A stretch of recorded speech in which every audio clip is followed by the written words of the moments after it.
The capital நண்பர்களுக்கு வணக்கம். நான் உங்கள் நிரஞ்சன்.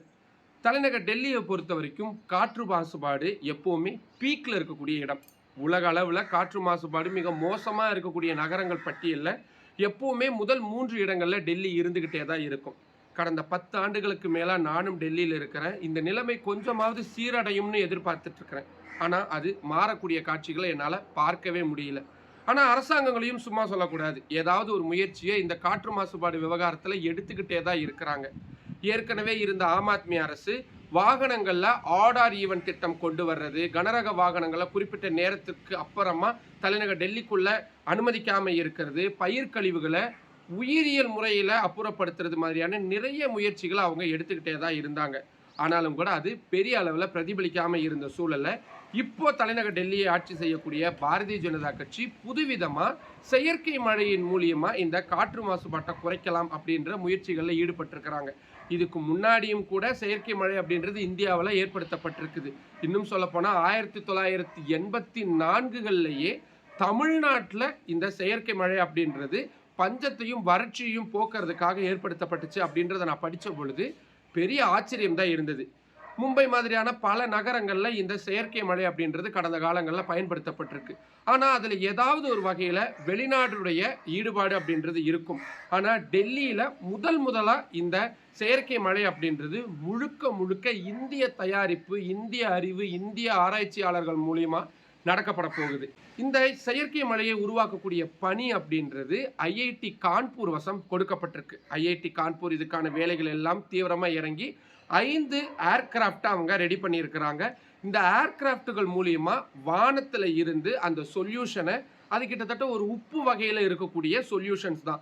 இதை மேகத்தில் விதைப்பு அப்படின்னு சொல்லுவாங்க, கிளவுட் சீடிங் அப்படின்னுவாங்க. அதாவது மேகங்கள் எங்கே அதிக அளவில் இருக்குது, அதில் எந்த அளவுக்கு தண்ணீர் இருக்குது, இதை எல்லாத்தையும் ஆராய்ச்சி செஞ்சு அதன் மீது இந்த சொல்யூஷன் அப்படின்றத வானத்திலிருந்து தூவுவாங்க. அப்படி தூவுனதுக்கு அப்புறமா அதுக்குள்ளே இருக்கக்கூடிய அந்த தண்ணீர் அப்படின்றது உறைஞ்சு போயிடும். அப்படி பனிக்கட்டிகளாக இருக்கக்கூடியது ஒன்னோடு ஒன்று சேரும் பொழுது கீழே மழையாக பொழியும். ஏற்கனவே தூசியாக இருக்கக்கூடிய அந்த பார்ட்டிகல்ஸ் காற்றுல அப்படியே மிதந்துக்கிட்டு இருக்கும். இப்போ மேலே இருந்து மழை பொழியும் பொழுது அந்த தூசி அப்படியே மண்ணில் படிஞ்சிடும். டெல்லியில் இருக்கிறன்றதுனால ரொம்ப அதீதமான மாசுபாடு ஏற்படுது அப்படின்னா இயற்கையாகவே மழை பொழியும். அடுத்த 2 தினங்களுக்கு ஓரளவுக்கு காற்று சுத்தமாக இருக்கிறத எங்களால் ஃபீல் பண்ண முடியும். இப்போ இதை செயற்கை முறையில் பயன்படுத்தணும் அப்படின்றது தான் இப்போ டெல்லி அரசாங்கம் எடுத்திருக்கக்கூடிய முயற்சியாக இருக்குது. ஜூலை 4ஆம் தேதிக்கு அப்புறமா இதுக்கான வாய்ப்பு இருக்கிறதா சொல்லப்படுது. ஏன்னா மேகங்கள் அப்படின்றது இந்த செயற்கை மழையை ஏற்படுத்துறதுக்கு ரொம்ப ரொம்ப அத்தியாவசியமான விஷயம். அது மட்டும் இல்லாமல் அது என்ன வகையான மேகம், அப்படியான மேகங்களில் இந்த கிளவுட் சீடிங் பண்ணும் பட்சத்தில் அது மழையாக பொழியறதுக்கான வாய்ப்புகள்லாம் இருக்கா அப்படின்ற மாதிரியான நிறைய விஷயங்கள் இருந்துக்கிட்டு தான் இருக்குது. சரி, இதெல்லாம் ஒரு பக்கம் இருக்கட்டும். ஆனால் இப்படி கிளவுட் சீடிங் செய்யறதன் மூலிமா, செயற்கை மழையை உருவாக்குறதன் மூலிமா மட்டுமே காற்று மாசுபாட்டை டெல்லியில் குறைக்க முடியுமா அப்படின்னா எனக்கு அதுக்கான விடை இல்லை அப்படின்னு தான் சொல்ல தோணும். ஏன்னா டெல்லியில் இருக்கக்கூடிய அடிப்படை கட்டமைப்புகள் அப்படின்றது மாற்றப்பட்டால் மட்டும்தான் இந்த நிலைமை அப்படின்றது மாறும்.